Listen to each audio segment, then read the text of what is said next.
Hello everyone. Now let's see next structure in the prokaryotic cell. We are going to end up this part today. Prokaryotic cell के बचे कुछ हिस्से आप देख लेंगे. We have seen the envelope bacterial cell जो हमने देखी थी.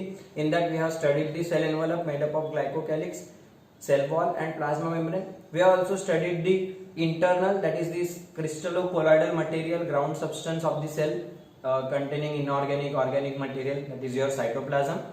And then we have seen certain cytoplasmic structures, cytoplasmic inclusions that are present in cytoplasm, such as mesosomes, chromatophores and inclusion bodies. Now let's see the next part that is also present in cytoplasm, but don't take it as the part of cytoplasm. It is the nucleoid or the genophore. हमने starting में देखा था prokaryotic cells. Pro means simple and karyon means nucleus. मतलब इनका nucleus बहुत simple रहता है. Instead we cannot call it as a nucleus. We cannot call it as a nucleus because nucleus जैसा जो ऑर्गेनाइजेशन होना चाहिए वो यहाँ पर हमें दिखाई नहीं देता.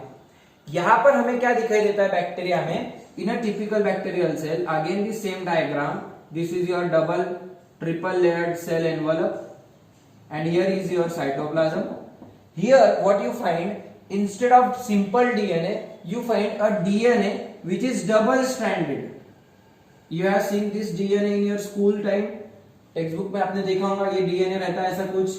10th में भी आपको स्टेट बोर्ड के फर्स्ट चैप्टर में ही था, प्लस आपको सीबीएसई में भी था, ये 9th में हुआ होगा आपका. सो जो स्ट्रक्चर है इस तरीके से double stranded. DNA is the deoxyribose nucleic acid. It is made up of nucleotides and that nucleotides they are bonded with the help of nitrogen bonds, right? और इस तरीके से वो दिखाई देते बॉन्ड्स हाइड्रोजन, अपने को यहाँ पे हाइड्रोजन बॉन्ड से बॉन्डिंग हुई दिखाई देती. तो ये जो डीएनए है this is called a double stranded DNA. कैसा डीएनए है ये? Double stranded and a linear DNA. Linear straight line है. देखो single strand is simply represented by single line. One single stranded DNA is represented by a single line where this line represents the sequence of nucleotides. यहाँ पर nucleotides arrange हुआ है. What are nucleotides? We will see it in next chapter, biomolecules or the biochemistry of cell. But these are the nucleotides. ऐसे ही nucleotides दूसरे strand पे रहते हैं. That nucleotides are present here and then they will form bonds with each other and therefore it will appear like a double stranded DNA. इसको बोलने का double stranded. It is single stranded, it is double stranded. Okay, here it is linear molecule because it has two free ends. See this is one, this is the free end, this is the free end. ये जुड़े वाले नहीं. अगर तुमने दोनों ends को जोड़ दिया तो क्या होगा? A complete circle will be formed. A complete circle is formed and therefore you can not have free ends. You can not have free ends. It will become a double stranded but a circular DNA. Double stranded but a circular DNA. Again here there will be bonding. Similar pattern में bonding कर दो. थोड़ा सा imagination बनाओ. You can easily imagine the linear DNA and a double stranded circular DNA. तो यहाँ पे DNA जो रहेगा linear DNA, it is our characteristic. Eukaryotic cells में इस तरीके का DNA रहता. लंबा सा डीएनए रहेगा. About 2.2 metre long DNA is present in human cell. एक सेल के अंदर 2 मीटर से 2.5 मीटर लंबा डीएनए, 2 मीटर के आसपास डीएनए रहता. And that is having two free ends. Means eukaryotic cells have a linear DNA. जबकि और ये डीएनए जो रहेगा, this DNA is packed in the membrane and that membrane is your nuclear membrane. This double membrane structure having nucleoplasm and nucleoid, other structures are present and that will be your nucleus. यहाँ पे double membrane रहेगा इस तरीके से, उसके अंदर DNA present रहेगा. लेकिन अगर बैक्टीरिया की बात की जाए तो बैक्टीरिया में ऐसा डीएनए प्रेजेंट नहीं रहता. बैक्टीरिया का जो डीएनए रहेगा, बैक्टीरिया का जो जेनेटिक मटेरियल रहेगा, that genetic material is double stranded circular DNA. Double stranded circular DNA and that double stranded circular DNA is present freely in the cytoplasm. It is not bound, it is not covered by any membrane. इसके आजू बाजू कोई membrane नहीं रहता. It is in direct contact with the cytoplasm. क्या बोल रहा हूं मैं, ध्यान में आ रहा है क्या? Means the bacterial DNA is double stranded and circular. Bacterial DNA is double stranded and circular, and it is not bound by nuclear membrane. It is not bound by nuclear membrane. यहां पर कोई भी nuclear membrane जैसा structure आपको नहीं दिखेगा। Okay, दूसरी अगर बात करूं तो ये जो स्ट्रक्चर है, in this structure DNA is without histone proteins. DNA is without histone proteins. Here one more thing is that DNA is without histone proteins. Histone proteins, what are these histone proteins?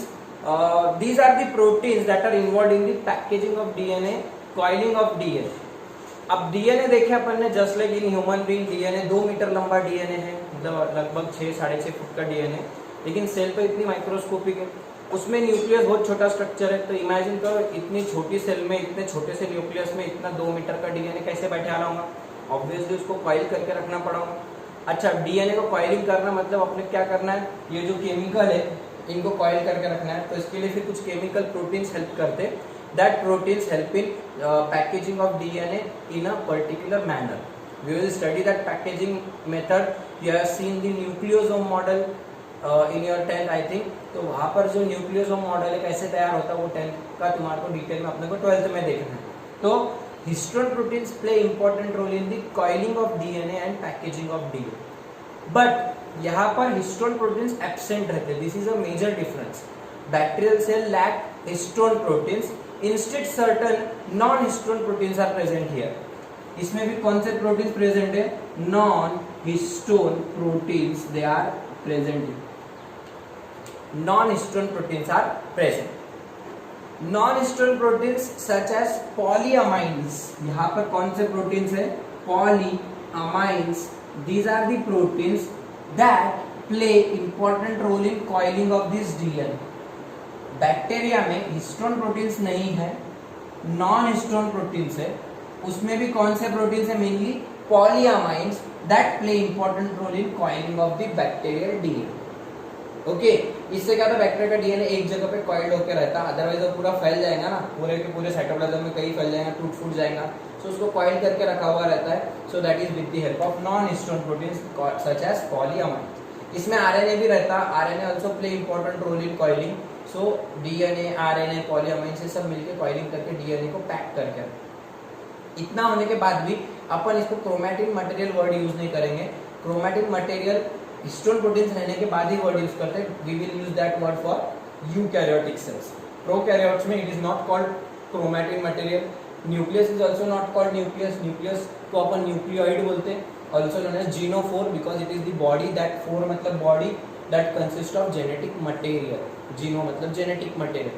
And what is the genetic material of bacteria? It is the DNA, double standard circular DNA. Okay, next one, it is without histone proteins, it is not bound by any cell envelope. ये दो differences होने के बाद आप nucleus यहाँ पे फिर and होता। न्यूक्लियस में से ज्यादा डिस्कशन नहीं है। This is all about nucleus. Functions of nucleus बोल सकते हैं आप। It is the controlling unit, control unit of bacterial cell.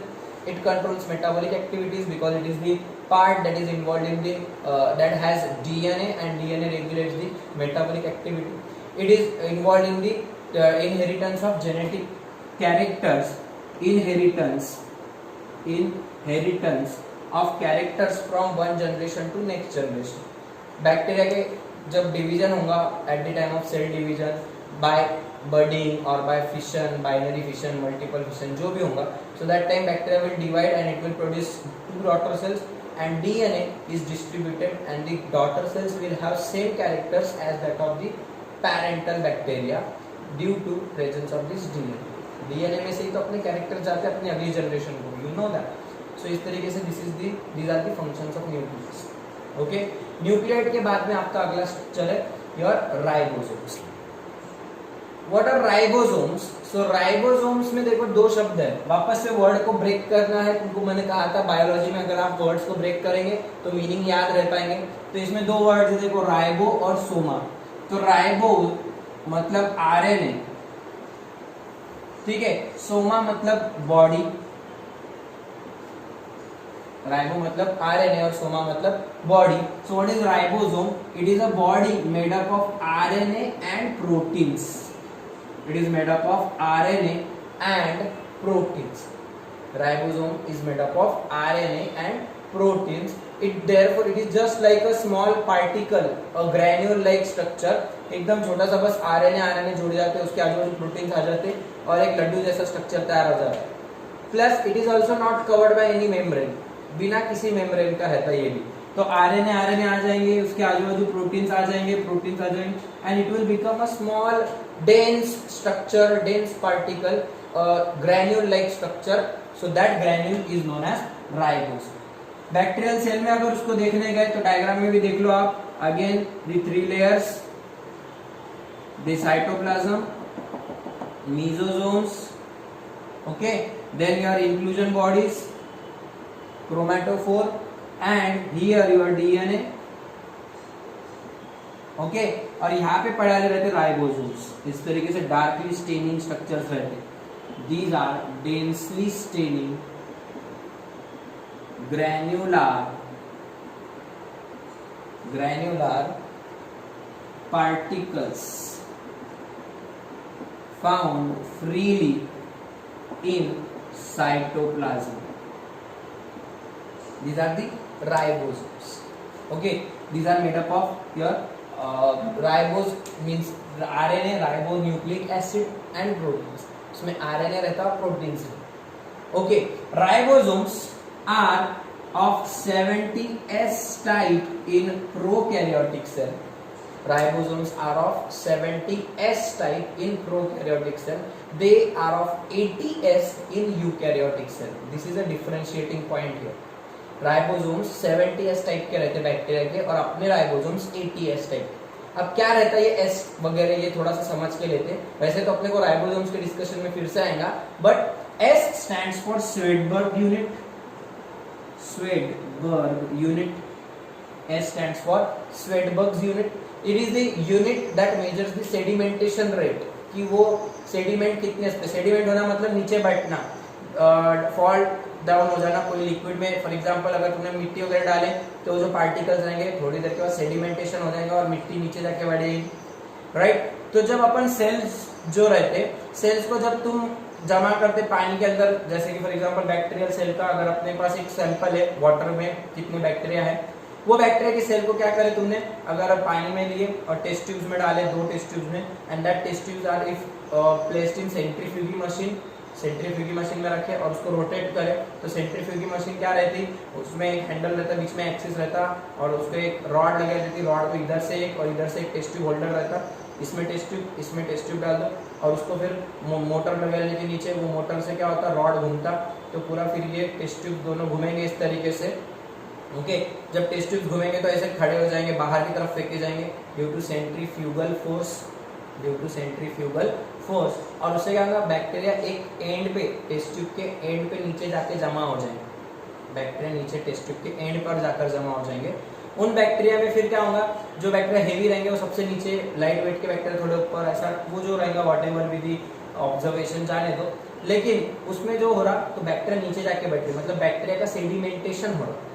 तो इसी तरीके से अपन सेल में क्या कर सकते हैं, सेल के अलग अलग स्ट्रक्चर्स को भी सेडिमेंट कर सकते हैं।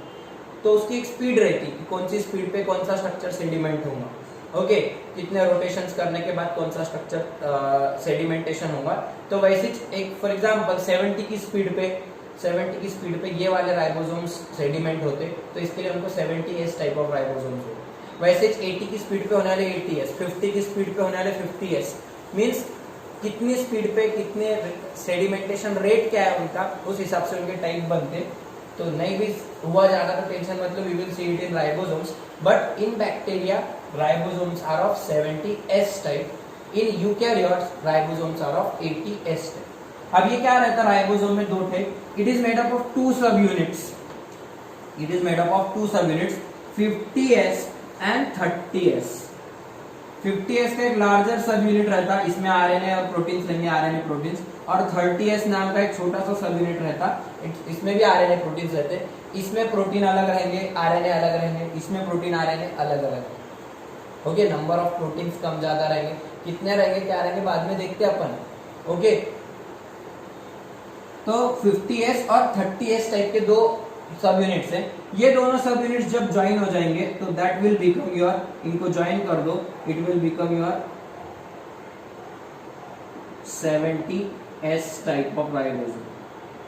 अब दिमाग मत लगाओ ज्यादा, सर 50 और 30 तो 80 होते, ऐसा नहीं है। उनके दोनों सब यूनिट्स अलग करें और उनको जब सेडिमेंट कर रहे हैं तो ये 30 की स्पीड पे सेडिमेंट होते, मैंने पहले ही बोला। इनकी एडिशन करके 80 में मत बना दो इसको। 80 के अलग अलग सब यूनिट्स है, 80s टाइप जो है उसके सब यूनिट्स 60s और 40s। अब इसकी एडिशन कर तो 100 हो रही, लेकिन ये एडिशन वाला पार्ट नहीं है। ये 60, इसका जो सब यूनिट रहेगा ये लार्ज साइज का रहेगा, वो 60 की स्पीड पे सेडिमेंट होगा, इसका सब यूनिट 40 की स्पीड पे होगा। तो जब दोनों को जोड़ देंगे तुम तो वो एक 80s टाइप का राइबोसोम तैयार हो जाए। ओके, तो याद रखने के लिए कैसा 70s type of ribosome is present made up of 50s and 30s। 20 कम कर दो, -20 50 -20 30, easy, same technique there। 80s is made up of 2 subunits, -20 80 -20 60 60 -20, means याद रखने के लिए भी इजी है इस तरीके से। तो दो टाइप के राइबोसोम्स रहते हैं, 70s 80s, बट बैक्टीरिया में 70s टाइप का रहता है। ओके, 80s टाइप का यूकैरियोटिक सेल्स में। So this type of ribosome is present in bacteria. Okay, what is the function of ribosome? It is the protein factory of cell, it is the protein factory of cell, that is, it is the site of protein synthesis, site of protein synthesis, site of protein synthesis। इसमें एक और चीज है, कई बार क्या होता है ribosomes एक चेन के फॉर्म में रहते हैं, ये एक राइबोसोम उसके साथ में दूसरा राइबोसोम उसके साथ में एक और राइबोसोम उसके साथ में एक और, मींस इस तरीके से राइबोसोम्स एक दूसरे को जुड़ के रहते हैं। समझ में आ रहा है क्या कर रहा हूं मैं? This is the chain of ribosome. So when many ribosomes are present together, they form large proteins, बड़े-बड़े प्रोटीन्स बनाते हैं। तो this chain of ribosomes is known as polysomes, also known as polyribosomes। poly मतलब many, ribosomes मतलब कई सारे ribosomes है, also known as polysomes, बहुत सारे छोटे-छोटे ribosomes, दोनों वर्ड एक ही है। When ribosomes are present in a chain-like form, many ribosomes are present in a sequence, in a chain, so that is known as polysomes, also known as polyribosomes। Okay, so this is our your ribosomes। Plasmid, it is a special structure, it is found in most of the bacteria। तो वापस से cell पे आ जाओ bacteria के। अब मैं 3 layers draw नहीं करूंगा, समझ सकते हैं आप, these are the 3 layers। Cytoplasm, तुमको याद हो जानी चाहिए डायग्राम। मेसोसोम्स, कहीं पे भी निकालो mesosomes, it's okay. Inclusion bodies, your ribosomes, then DNA,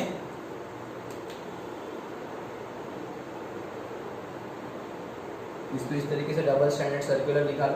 okay, अब प्लाज्मिड क्या है? What is plasmid? Plasmid is also DNA. Plasmid is also double standard circular DNA, वो भी वैसा ही डीएनए, कैसा? Double standard circular, but it is small, extra nuclear, small extra nucleus, nucleoid के बाहर है, न्यूक्लियोइड में नहीं, ये वाले डीएनए का हिस्सा नहीं है वो, it is extra DNA, extra chromosomal DNA, also known as extra chromosomal DNA. Bacteria का जो मेन डीएनए है उसके अलावा कुछ एक और एक्स्ट्रा डीएनए प्रेजेंट रहता। It is not essential, it is not essential for survival of bacteria. वो इतना जरूरी नहीं रहता, उसका कुछ भी इंपॉर्टेंस इतना जरूरी नहीं है, इंपॉर्टेंस है लेकिन वो जिंदगी जीने के लिए, रोज के काम करने के लिए कुछ काम का नहीं। किसी ने प्लाज्मिड निकाल भी दिया तो बैक्टीरिया मर जाएगा तुरंत, बैक्टीरिया के काम बंद हो जाएंगे, ऐसा नहीं। ओके, बैक्टीरिया के लिए non essential DNA, plus it is not required for the survival of bacteria, plus this DNA confers, it confers special functions, special features और यूनिक फीचर्स टू बैक्टीरिया, वो कुछ unique features they. Okay, it is self replicating, it is self replicating means it can make copies of itself, it can make copies of itself, plasmid खुद की copies बना सकता। ऐसा जो DNA है it is called plasmid. What is plasmid?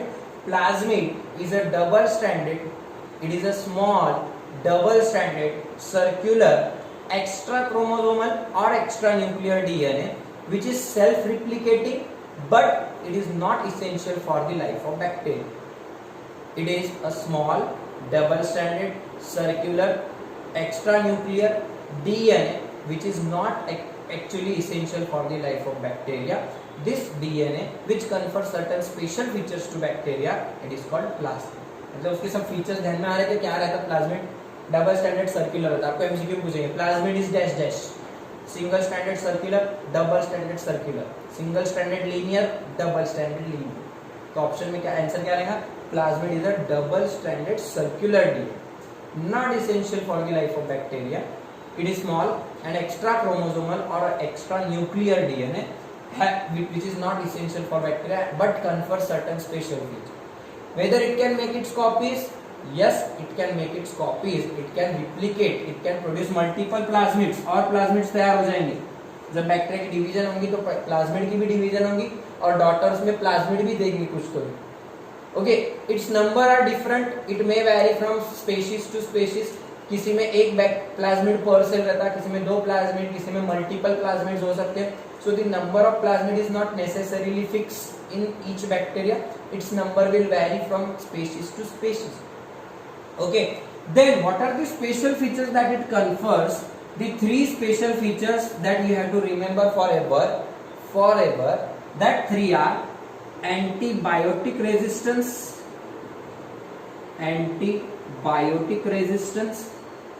second is fertility, and thirdly nitrogen fixation in some bacteria. तीन functions plasmid के जिंदगी भर के लिए याद करके रख लो, क्योंकि ये इतना इंपॉर्टेंट है। स्टेट बोर्ड में तो 2018 में आके ही गया वाला है। What are the functions of plasmid, one liner में आया था, तो बच्चों को ये फंक्शन लिखने के थे, बच्चे कुछ और लिख कर आए। बट आपको हमेशा के लिए याद रखना है these are the three main features that are due to plasmid. अब प्लाज्मिड क्या करता है? इसके अंदर जो डीएनए है, that DNA can produce such proteins, that DNA can have such a ability that it can give antibiotic resistance to that bacteria. वो bacteria को रेजिस्टेंस प्रोवाइड करता है। फॉर एग्जांपल, एक बैक्टीरिया है जिसमें ये एंटीबायोटिक रेजिस्टेंस वाला प्लाज्मिड प्रेजेंट है, तुम उसके ऊपर कोई एंटीबायोटिक अटैक करो। फॉर एग्जांपल, वो बैक्टीरिया एक कल्चर तैयार करे अपन ने, उसके ऊपर अपन ने एम्पिसिलिन जो है एंटीबायोटिक, उसका सॉल्यूशन एक ड्रॉप डाल दी, बैक्टीरिया मरते ही नहीं। क्यों नहीं मरेगा? क्योंकि बैक्टीरिया की सेल पे जब एम्पिसिलिन अटैक करेंगी तो काउंटर अटैक बोल के बैक्टीरिया क्या करेगा? एम्पिसिलिन को डिस्ट्रॉय कर देगा या एम्पिसिलिन की एंट्री को रोक देगा, because it has the genes that can give it antibiotic resistance. ऐसा सब में नहीं रहता, लेकिन कुछ बैक्टीरिया इतने भारी हो जाते हैं उनमें ये जीन्स आ जाते हैं, उनमें रेजिस्टेंस तैयार हो जाता है। Why this resistance is there? Because this genes are present, that is the DNA is present and that DNA is present in its plasmid. ऐसे प्लाज्मिड को बोलने का आर प्लाज्मिड। कौन सा प्लाज्मिड रहेगा वो? R, capital R plasmid. The plasmid that provides resistance from antibiotics. Plasmid that provides resistance from antibiotics. R plasmid. इसी तरीके से कुछ प्लाज्मिड क्या करते हैं? Fertility, F plasmid. F stands for fertility. F stands for fertility. कुछ plasmid resistance दे रहे हैं, वो बैक्टीरिया मरेगा नहीं। कुछ प्लाज्मिड क्या करेंगे? Fertility plasmid. ये प्लाज्मिड थोड़ा सा अलग, ये बैक्टीरिया थोड़ा सा अलग रहेगा। फॉर एग्जाम्पल, जैसे कि ह्यूमन बीइंग में आपको पता है फर्टिलिटी मतलब क्या? It is related to sexual reproduction, fertile रहना, इनफर्टाइल रहना। तो ह्यूमन बीइंग में कैसा रहता है? मेल और फीमेल दो अलग अलग बॉडीज है, दोनों के अलग अलग sexes, both are present in different bodies. दोनों में कई डिफरेंसेस है, डायरेक्ट विजुअल डिफरेंसेस भी है, बॉडीली डिफरेंसेस भी। तो इसमें क्या है, ये जो फर्टिलिटी प्लाज्मिड रहता, बैक्टीरिया के लिए भी ऐसी बात रहती। बैक्टीरिया में क्या है? मेल और फीमेल बैक्टीरिया नहीं रहता। बैक्टीरिया में मेल फीमेल ऐसी कोई बात नहीं रहती। हाँ, बैक्टीरिया में ऐसा रहेगा कि जो एक बैक्टीरिया है उसका स्ट्रक्चर थोड़ा अलग रहेगा और दूसरा बैक्टीरिया का स्ट्रक्चर अलग रहेंगे। जैसे कि एक बैक्टीरिया की बॉडी के ऊपर कैप्सूल प्रेजेंट रहेंगी, इट इज कैप्सुलेटेड बैक्टीरिया, जबकि दूसरा बेचारा ऐसा रहेगा बिना कैप्सूल का रहेगा, it is non capsulated. Non capsulated for example दोनों बैसिलस ही है, लेकिन एक के पास कैप्सूल है, एक के पास कैप्सूल नहीं। एक के पास thick glycocalyx, what is capsule? It is the thick covering of bacteria, it is the glycocalyx. लेकिन इसके पास ग्लाइकोकैलिक्स नहीं। अब ये बैक्टीरिया क्या होगा फिर? कैप्सूल मजबूत है तो ये जल्दी मरेगा क्या? No, it can not die easily because it has a thick covering, but this can easily die, it is prone to death, इसकी जल्दी मौत हो सकती। क्या होता फिर जब ये बैक्टीरिया और ये बैक्टीरिया रिप्रोडक्शन के लिए साथ में आएंगे? Okay, how that bacteria reproduce, we will see it in last part. तो जब वो रिप्रोडक्शन के लिए साथ में आएंगे तो इसके पास एक प्लाज्मिड है, वो अपने प्लाज्मिड में का थोड़ा सा हिस्सा ये बैक्टीरिया को दे देंगे। This bacteria will donate certain part of its plasmid to this bacteria, तो वो जो प्लाज्मिड है इधर आके इसके साथ ज्वाइन हो जाएंगे, and that will be given through finger like projections. ऐसी उंगलियां तैयार होंगी यहाँ पे और वो दोनों ज्वाइन होंगे और फिर इसका डीएनए इसमें चला जाएगा, एक्सचेंज ऑफ जेनेटिक मटेरियल होगा। Okay, so this bacteria, this structures are called pili. ये जो एक्सचेंज हो रहा उसके लिए फिंगर लाइक प्रोजेक्शंस तैयार होंगे, दैट आर कॉल्ड पिलाई, और फिर इसका डीएनए इसमें चला जाएगा। वो डीएनए कहां से जा रहा? From this plasmid to the plasmid of that bacteria. Okay, अब ये बैक्टीरिया में क्या होगा? जैसे ही वो डीएनए चला जाएगा वो उसका हिस्सा बन जाएगा। अब वो भी बैक्टीरिया क्या करेगा? It will also start producing capsule, it will also start producing capsule. अब वो नॉन कैप्सुलेटेड से क्या बन जाएगा? कैप्सुलेटेड। उसके भी प्रोटीन्स बदल जाएंगे, उसका स्ट्रक्चर बदल जाएगा। मतलब एक प्रकार से देखो, एक बैक्टीरिया का कन्वर्जन दूसरे बैक्टीरिया में हो जा रहा, नॉन कैप्सुलेटेड का कन्वर्जन कैप्सुलेटेड में हो रहा है, तो इसके लिए कुछ डीएनए ट्रांसफर करना पड़ रहा। तो यहाँ पे क्या माना रहा है? ये एक अलग स्ट्रेन है, ये अलग स्ट्रेन है, तो ये फर्टिलिटी मानते हैं इसको इस तरीके से। It is called conjugation and we will study it in one more part. Reproduction in bacteria में अपने को देखना ही है, बट इस तरीके से क्या रहा, दो अलग अलग प्रकार के बैक्टीरिया के स्ट्रेन्स प्रेजेंट हो सकते हैं जिनको अपन बदल सकते हैं। तो ये प्लाज्मिड जो रहता है विच changes the strain, it is called F plasmid. वो फर्टिलिटी रहता एक अलग इस तरीके के स्ट्रेन। तो ये रिप्रोडक्शन से रिलेटेड प्लाज्मिड है, it is called fertility plasmid और F plasmid. By antibiotic resistance देने वाले plasmid R plasmid, R for resistance, F for fertility. वैसे कुछ बैक्टीरिया, आपने राइजोबियम का नाम सुना होगा, Rhizobium, it is present in soil, it fixes nitrogen with the leguminous plants. तो वो राइजोबियम में नाइट्रोजन फिक्सेशन के जो जीन्स रहेंगे, so that genes are present in this plasmid and that genes are called nitrogen fixation gene, also known as NIF genes. NIF, N-I-F, NIF genes. These are the genes that help in nitrogen fixation. तो bacteria में वो jeans plasmid में present है। तो इस तरीके के plasmid के तीन major functions. First function, it provides antibiotic resistance, second function, it gives fertility, and third, it helps in nitrogen fixation. How, why, we will see later. Mineral nutrition अपने को डिटेल में देखना है, बट अभी के लिए याद रखो, जो बैक्टीरिया में नाइट्रोजन फिक्सेशन वाले जीन्स है वो प्लाज्मिड में प्रेजेंट है। साइनोबैक्टीरिया में हेटेरोसिस्ट नाम के स्ट्रक्चर रहते हैं, वहां पे रहते। मैं बैक्टीरिया की बात कर रहा, साइनोबैक्टीरिया की बात नहीं कर रहा। साइनोबैक्टीरिया में हेटेरोसिस्ट नाम के स्ट्रक्चर है, वहां अलग है, वो तब का तब देखेंगे आप। Okay, so these are the three major features that a plasmid provides to a bacterial cell. इनमें से सबके सब रहेंगे ऐसा जरूरी नहीं है, कोई एक भी रह सकता, कभी दो रह सकते। ओके, तो इस तरीके से these are the functions of plasmid in bacteria. अब अपने लिए भी प्लाज्मिड थोड़ा काम का है। What is the use of plasmid for us? Plasmids act, or plasmid is used as a vector for gene transfer, in genetic engineering.